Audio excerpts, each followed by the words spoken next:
야구로 라된다 댓구라. 자, 파이팅 넘치게 이번 주도 댓구라 들어보도록 할게요.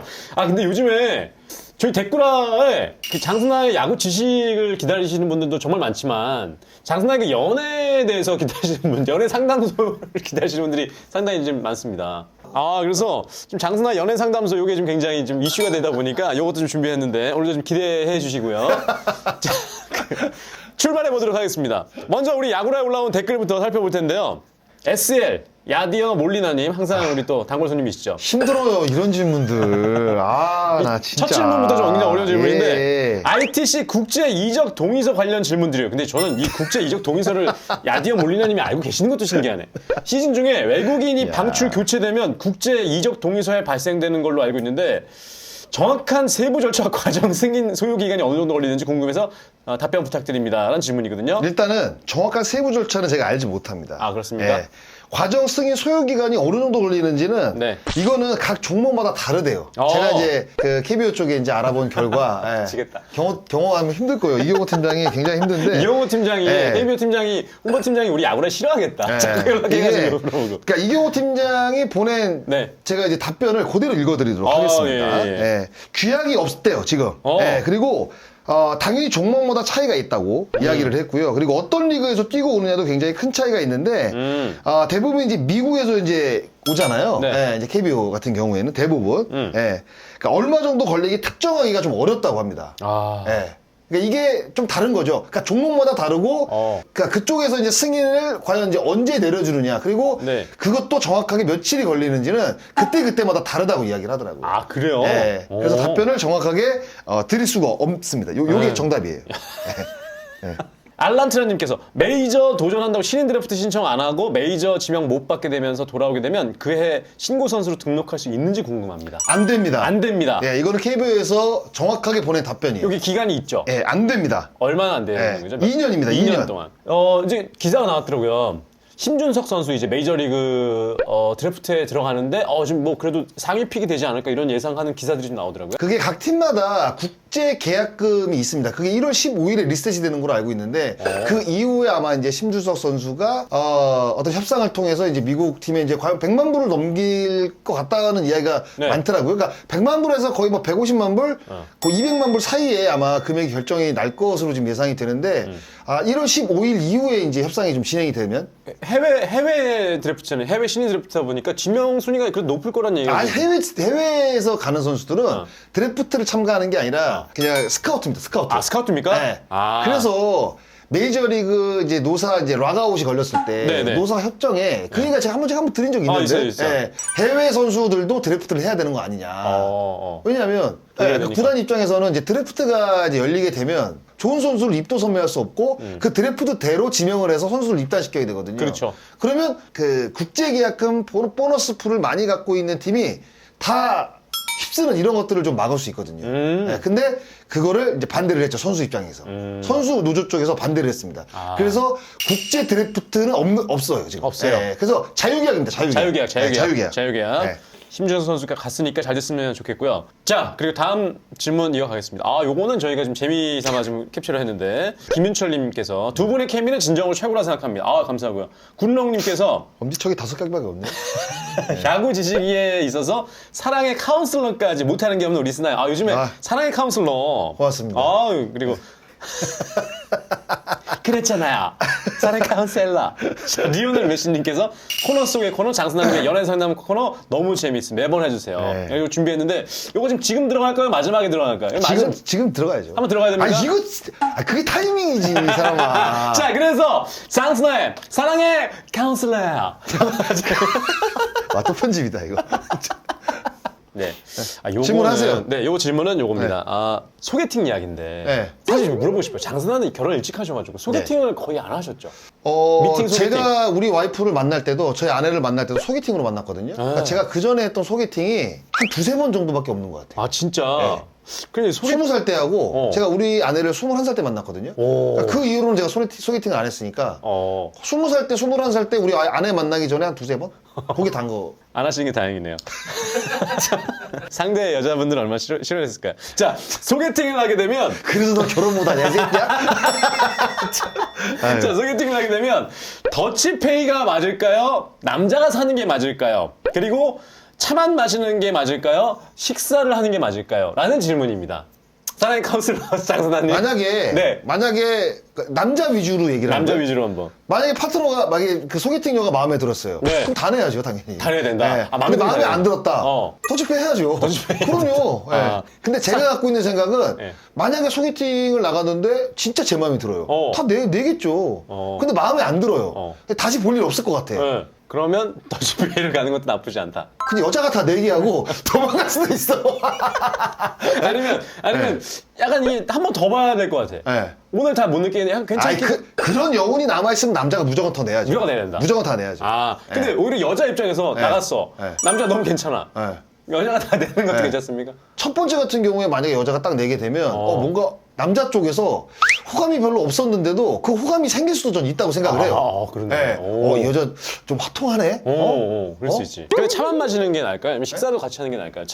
그냥 차 한 잔 마시고 그냥 소개팅 마치는. 근데 딱 우리가 알잖아요. 딱 만났을 때 첫 느낌이 거의 저는 70% 이상이라고 생각하거든요. 근데 첫 느낌 딱 만났을 때 다시는 안 볼 것 같다, 다시 볼 것 같다 느낌이 어느 정도 옵니다. 네. 근데 볼 것 같다는 생각이 들잖아요. 네. 그러면 밥을 먹어야죠. 밥을 먹어야 된다. 근데 내가 봤을 때 안 볼 것 같아. 네. 차만 마시고 끝날 것 같아요. 예? 그럼 차만 마시죠. 차만 마시면 된다. 알겠습니다. 이렇게 해서 왜냐면 요즘에 이제 소개팅도 많이 하는데 이 더치페이를 해야 되는 게 맞는 건지. 그 직감을 따라가시면 될 것 같아요. 직감을 따라가야 딱 된다. 그 사람을 보면 내가 어떻게 행동을 해야 되겠다. 앞으로 펼쳐질 행동들이 어느 정도 이제 딱 이제 감이 오거든요. 예, 그대로 하면 됩니다. 제가 그대로 봤을 때. 느낌대로. 예. 그냥 괜히 진짜 그 소개팅녀가 마음에 안 드는데 괜히 똥폼 잡으려고 돈 쓰는 거는 사실 집에 가서 후회하거든요. 집에 가는 길에 엄청 후회합니다. 그 여자분하고 헤어지는 순간부터 후회해요. 깔끔하게 쳐야 돼요. 지금 생각해보니까 나도 집에 가서 후회한 적이 많았거든. 많아요. 그거 굉장히 많아요. 되게 많아, 집에 가서. 내가 엊그저께 술 채가지고 너 만나가서 13만 2천 원 술값 낸 거 아니야? 내가 얼마나 후회했는데 그거 집에 가서. 괜히 그거 말려가지고. 내가 굳이 낸다는데 본인이. 그러니까 술이 취하면 그러잖아요, 원래. 알겠습니다. 네. 많은 분들이 좀 도움이 됐으면 좋겠고요. 자, 다음 질문 이어갈게요. 이름이라는 님이 써주셨는데, 질문이 있는데, 이렇게 재미있고 유익한 채널인데, 왜 이렇게 구독자가 늘지 않을까요? 두 분이 생각하시는 문제는 뭔지, 그리고 그 문제를 해결할 수 있는 방법은 뭔지 한번 이야기해 줄 수 있을까요? 라는 질문입니다. 그래서 말씀드렸지만, 2023년에 좀 뭔가 새로운 컨텐츠를 저희가 또 많이 좀 해봐야 되겠다. 야, 네 생각은 뭐니? 왜 우리 안 넣는 거냐? 이슈에 따라가는 콘텐츠라서 좀 더 자주 모이는 게 답이긴 한데. 그렇지. 자주 좀 더 컨텐츠 만들어야 되고. 저는 일주일에 만약에 시간에 여유가 된다고 한다면 2번 정도 모여서 일주일에 한 4개 정도 올리면 맞아요. 예, 좋을 것 같아요. 이틀에 한 번 정도. 알겠습니다. 그거 해결해 보도록 하겠습니다. 그거 안 될 것 같아요. 시간이 없어가지고 지금. 다음 거 지금 갈게요. 한 번 모이는 것도 되게 힘들어가지고. 자, 민경윤님께서 질문하셨는데, 신참 포수에 따라 대화를 어떤 방식으로 하는지. 일단 요거는 만약에 제가 이제 타석에 있는데 포수가 만약에 뭐 베테랑 저랑 뭐 비슷한 또래라든가 제 선배가 있잖아요. 그럼 존댓말로 물어보죠. 존댓말로? 선배님 들어왔습니까? 어. 제가 봤을 땐 볼인데 들어왔습니까? 그래서 이런 얘기들밖에 안 해요. 그러니까 특히 이제 선배들이 포수로 앉아 있을 때는 사실 이야기를 걸기가 어렵습니다. 그런데 만약에 뭐 강민호라든가 뭐 이런 선수들 앉아 있다고 생각을 해보세요. 후배들. 야, 하나 가르쳐줘라. 맞죠? 자, 그래서 두 번째 질문이 타자가 포수에게 구종을 물어볼 때 포수가 정확하게 알려주는지 거짓말 할 수도 있는지. 정확하게 알려주는 경우가 대부분입니다. 아, 그래요? 네. 그런데 만약에 이제 포수가 잡았을 때 포수가 느꼈을 때 볼인데 심판이 스트라이크를 하는 경우가 있단 말이에요. 그러면 타자 같은 경우에는 심판을 한번 쳐다보고 포수한테 물어봅니다. 야, 들어왔어. 그러면 심판이 스트라이크를 했잖아요. 자기가 생각했을 때 볼인데 형 들어왔습니다, 선배님. 그럼 인정하는구나. 왜냐하면 거기서 볼이라고 하잖아요. 그럼 뒤에 심판한테 엄청 까입니다. 그러니까 심판이 코란 대로 이야기할 수밖에 없는 거예요. 이게 결국은 그 안에서 세 명이 계속 대화를 하는 거네. 대화를 하는데 그렇게 안 하죠. 그렇게 많이 안 합니다. 많이 안 하는구나. 진짜 그 애매한 공들 있잖아요. 볼인데 스트라이크 판정을 받을 때는 억울하니까 물어보는 거야. 심판을 한번 쳐다보고 포수한테 포수한테 물어봅니다. 물어본다. 근데 포수는 거의 심판 콜을 따라간다. 예. 그 어쩔 수 없죠. 예. 어쩔 수 없죠. 왜냐면 거기서 만약에 선배 볼인데 스트라이크 같습니다. 그랬다가는 그 다음에 스트라이크 들어오면 안 주거든. 그리고 세 번째 질문이 포수가 공의 위치에 따라 움직임을 다르게 하는데 타자는 미리 그것에 따라 대비하는지. 그게 그 야구장에 가게 되면 나이트가 있잖아요. 저녁 경기를 많이 하면. 그러니까 나이트가 여기서도 때리고 여기서도 때린단 말이에요. 그러면 그림자가 그림자시지. 여기서 보일 때도 있고 여기서 보일 때도 있습니다. 네. 근데 유독 포수 앉은 선수가 그러니까 좌우로 움직이는 소리가 들리는 선수들도 있습니다. 그럼 그걸 보고 그걸 약간 느끼는 경우도 있어요. 예. 그러니까 매번 그런 건 아닌데 진짜로 이 움직임이 좀 많은 포수들이 있습니다. 그러니까 이런 포수들은 이번에 아웃코스구나, 몸쪽이구나 이렇게 대처를 할 수가 있는 거죠. 근데 또 포수가 그걸 또 역이용하더라고요. 몸쪽에 앉았다가 앉아있는 척하다가 다시 바깥쪽으로 이렇게 해가지고 소리로 이렇게 일부러 딱 페이크를 주더라고요. 그런데 처음에 만약에 움직였다가 두 번째 또 움직인다. 그러면 페이크인지는 알죠. 그걸 또 아는구나. 타자가. 이게 어떻게 보면 약간 야비한 건데 저는 이제 다리를 이제 고르면서 이렇게 땅을 막 이렇게 고르잖아요. 그러면서 옆눈으로 이렇게 포수가 이렇게 어디 있는지. 어디에 있는데 슬쩍 보는 경우도 있어요. 이렇게 하면서. 예. 그러니까 중요한 순간에는 못하죠. 그렇죠. 중요한 순간에 집중해야 되고 또 해야 못하는데 되니까. 조금 여유가 있을 때는 볼카운트 여유가 있을 때 쓱 보는 경우도 있습니다. 아하. 근데 티 안 나게 봐야죠. 티 안 나게. 예. 이렇게 세 가지 민경윤님 질문 답변 드렸습니다. 네. 김나인님께서 제가 투수의 구종 중에서 가장 멋있다고 생각하는 구질이 너클볼인데 왜 한국에서는 너클볼 투수가 없는 걸까요? 이 너클볼 투수가 근데 있었어요. 우리 KBO 있잖아요. 정석이 형이요? 최초의 너클볼 투수 장정석 단장. 장정석 단장이 자기가 자부심을 갖고 있는 게 이 너클볼을 자기가 본인이 처음 던졌다고 하더라고요. 진짜 잘 던져요. 진짜. 이 너클볼을 이렇게 잡아서 손가락을 앞으로 피면서 던지는 거거든요. 그러니까 이게 쉽지가 않은 건데. 그러니까 왜 쉽지가 않겠습니까? 재구 잡기가 힘들어서. 원하는데 안 가는구나. 그러니까 RADK라든가 라이트라든가 이제 미국에서 이제 너클볼로로 활약했던 선수들은 정말 대단한 겁니다. 이게 너클볼로 던져가지고 사실 스트라이크를 던지기가 쉽지가 않아요. 너클볼은 솔직히 어떻게 어디로 갈지 모르는 거 모르죠. 아니에요? 네. 그러니까 장정석 그 단장이 너클볼로 실패했던 게 스트라이크를 못 던져서예요. 너클볼은 잘 던져요. 근데 가만히 있으면 볼넷인데? 근데 이 너클볼이 축구로 따지면 무회전 슛 그렇죠. 같은 완전 건데 무회전이죠. 그냥- 이건 포크보다 더 심한 거예요. 네, 무회전으로 가는 네. 거죠. 포크볼보다 더 심하다니까요. 날아오는 궤도가 진짜 여기서 여기로 막 꺾이고 여기서 일로 꺾이고 막 이래요. 그러니까 포크볼 같은 경우에는 우리가 이제 거의 대부분 이렇게 떨어지잖아요. 이렇게 네. 떨어지면서 흐르는데 너클볼은 여기 오다가 열로 떨어질 수 있거든요. 여기서 오다가 일로 떨어질 수 있고. 그러니까 어렵습니다. 그래서 어렵다. 네. 자, 맨스카이님께서 선수 생활 중에 부상으로 수술하게 되면 구단에서 지원이 있는지 아니면 선수 자비로 해야 되는지 궁금합니다. 이게 그러면? 국내에서 수술을 하게 되면요. 네. 거의 대부분 이제 구단에서 지원을 합니다. 그런데 이제 토미존 같은 경우, 어깨 같은 경우에는 이제 미국에 나가서 수술하는 경우도 있고, 일본에 가서 하는 경우도 있거든요. 뭐 요코하마에 굉장히 유명한 병원이 있는데, 그러니까 이럴 경우에는 이제 반반입니다. 반반. 본인이 반 부담, 그 다음에 구단이 반 부담. 해외에서는? 네, 해외에서. 자, 여기까지 우리 야구라에 올라온 댓글 살펴봤고요. 네. 자, 본격적으로 MLB파크에 들어가서 어떤 글들이 좀 올라왔는지 살펴보도록 하겠습니다. 네. 맨 위에 거, 선수 평가할 때 임팩트와 누적 중 어떤 게 더 중요시 되나요? 저는 다 중요하다고 보는데 임팩트도 중요하고 누적도 중요해요. 예. 그러니까 이승엽 선수 같은 경우에는 누적도 굉장히 좋은데 임팩트 있는 순간에 진짜 어떻게 보면 우리가 그 명장면이라고 꼽는 사실 장면들을 많이 만들어냈잖아요. 예. 아주 중요하죠. 만약에 두 개 중에 하나를 선택을 한다고 하면 아무래도 누적이겠죠. 예. 선수는 이제 누적된 그 성적으로 이제 은퇴 이후에 이제 평가를 받는 거니까. 네. 중요하죠. 둘 다 중요합니다. 다음 시즌 예상을 한번 해봤습니다. 그 밑에 건데 LG 트윈스네요. LG 트윈스의 지금 다음 시즌 예상 타순인데 박혜민 1번, 2번 서건창, 3번 김현수, 4번 오스틴, 5번 홍창기, 6번 오지환, 7번 박동원, 8번 이주연, 9번 문보경. 다른 선수들은 다 어느 정도 기대가 돼요. 기본적으로 뭐 해왔던 것들도 있고. 2루 공백을 참 이게 메우기가 참 어렵습니다. LG가. 그러니까요. 2루 거의 뭐 한 5년 됐죠. LG가.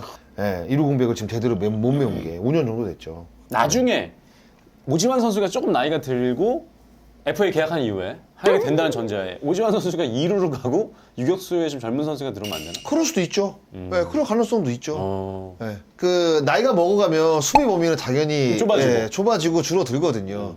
그럼 이제 그걸 이제 선수가 이제 납득하고 받아들이냐의 문제죠. 뭐 예를 들면 삼성 같은 경우 뭐 김상수 지금 이제 KT로 갔지만 김상수가 또 2루수로 갔던 그렇죠. 이유도 그런 거고. 네, 맞아요. 김선빈도 그런 네, 이유였던 그렇죠. 거고. 네. 그런 뭐 생각이 있다고 한다면 네, 네. 충분히 가능하죠. 가능하다. 그 밑에 거 이제 뭐 하나만 더 보겠습니다. 네. 스티브 잡스가 야구에 대해 남긴 말 한 귀절. 2루타 2개보다 홈런 하나가 낫다. 인정하시나요?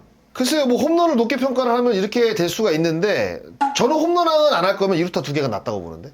그리고 이 홈런 하나가 과연 어느 상황에 나오는 홈런이냐는 거죠. 0대 13으로 지고 있는데 홈런 하나가 의미가 있겠습니까? 예, 2루타 2개가 더 의미가 있죠. 예, 왜냐면 이건 2개고 안타가. 이거는 하나 예, 뭐, 똑같은 루타로, 그러니까 장타율로 따지면 똑같아요. 그러네. 예, 그러네. 4루타거든요. 4잖아, 4. 예, 예. 예, 2루타가 근데 이 2니까. 안타가 하나 더 들어가는 거니까. 어. 2루타 2개가 더 낫죠. 스탯으로- 타율로 보면 이게 낫죠. 스탯으로 봤을 때 스탯으로 그냥- 보면 이게 더 낫죠. 그러네. 네. 알겠습니다.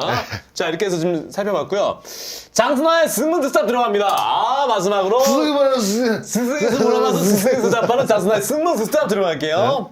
그 전에 드디어 저금통이 날라왔습니다. 무슨 이따구 저금통 살라고 진짜. 자, 미국에서 날라왔나요? 중국에서 날라왔나요? 중국 거예요, 내가 딱 중국에서 보니까. 날라왔는데, 그래. 야, 이 기가 막힌 저금통. 예? 이걸 거꾸로 들고 그래요. 왜 거꾸로 들고 그래? 이렇게 됩니까? 이렇게 들어야지. 이렇게 들어요? 이거 어떻게 따야 돼? 절대 뺄 수 없는 저금통? 네. 미친 거 아니야? 자, 그럼 질문스타 한번 들어가도록 하겠습니다. 저희가 이제 저금통이 다시 오면 오케이. 고기 드릴게요. 예. 근데 저금통 다시 언제 와? 야, 네가 그냥 하나 사와. 다음 주에. 그 KBS 아래, KBS는 아래. 있어. 근데 문구점 있잖아. 다시 주문했대. 이걸 보자마자 이걸 보자마자 이게 저금통이야? 자, 그럼 질문스타 들어가겠습니다. 자, 질문스타 질문은 이거예요. 야구 선수들의 낭심 보호대는 반드시 착용해야 하나요? 그리고 착용하려면 특별 제작하나요? 요거 1분 30초 드리도록 하겠습니다. 플러스 마이너스 10초로 해가지고 갈게요. 모든 선수들이 차진 않습니다. 그렇습니다. 특히 이제 KBO 리그에서 이제 활약하는 선수들은 이 낭심보호대 차는 거에 대한 불편함을 느끼는 선수들이 굉장히 많아요. 그런데 최근에는 이제 워낙 힘 있는 타구들을 많이 만들어내니까 많이 이제 찹니다, 선수들이. 네. 예, 특히 이제 내야수 같은 경우는 거의 차야죠. 왜냐하면 땅볼 불규칙 바운드가 많으니까. 그렇지. 특히 1루수와 3루수는 강한 타구들이 많잖아요. 그래서 대부분 선수들이 차는 걸로 알고 있습니다. 근데 포수는 무조건 차야 돼요. 포수는 이거 말 안 찼다가 맞잖아 축 춘다 죽어. 진짜 죽을 수도 있어요, 진짜 잘하면. 그렇지. 진짜 워낙 세게 이게 살짝만 맞아도 엄청 아프거든요. 투수 윤희상 네, 위원도 그 그러니까 투수들도 외국인 선수들은 거의 다 찹니다. 근데 이제 국내 선수들은 이제 투구폼 있다 보니까 이게 어렸을 때부터 착용하는 게 익숙치가 않아서 사실 차지 않는 선수들이 대부분이거든요. 근데 이게 몸을 생각했을 때는 차야 돼요. 미국에서는 외야들도 다 찹니다. 이 낭심 보호대를. 외야도? 네, 내야도 다 차고. 이게 워낙 중요한 부위니까. 근데 우리나라 선수들은 아직까지 불편하기 때문에 이걸 많이 안 차요. 그래서 이거는 차는 쪽으로 바꿔야 됩니다. 네. 몇이야? 1분 10초.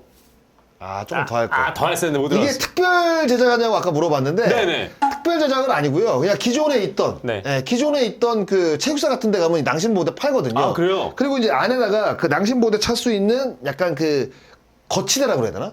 거치대 팬티를 입죠. 거기다 네. 이제 끼는 거잖아요. 끼는 거니까. 네, 끼는 거니까. 그렇게 이제 입습니다. 근데 그러면 혹시 이게 소형, 중형, 대형이 있습니까? 어린아이들과 성인이 차는 거는 사이즈가 당연히 다르겠죠. 장순아도 착용한 적 있어요? 저는 착용한 적 없습니다. 한 번도 착용하지 않았어요. 네. 예전에 한 번 맞았다가 죽는 줄 알았습니다. 진짜. 불규칙 바운드 튀었는데 요 사이로 빠져가지고 중요 부위에 맞았거든요. 진짜 아파서 진짜 떼굴떼굴 굴렀어요. 너무 아파가지고. 특별히 좀 다른 선수들은, 사이즈가 다른 선수들은 따로 제작을 아니, 특별히 그렇진 해야 않아요. 되나요? 네, 그렇진 그런 건 않습니다. 아니에요. 그러니까 아마 그 미국 선수들이 차는 거는 미국에서는 좀 사이즈가 크겠죠. 전체적으로 사람이 크다 보니까. 큰 걸로 하고. 그 동양인들은 이제 좀- 동양인에 맞는 사이즈겠죠. 네네네. 네. 좀 다른 선수들은 미국 거 갖다 쓰면 되는 거고. 너는 저기 초등학교 쓴다며. 자, 이렇게 해서 살펴봤습니다. 자, 다음 주에 저금통이 돌아오면 저희가 거기에 넣도록 하겠습니다. 여기서 마치도록 할게요. 야구로 나간다. 데코라!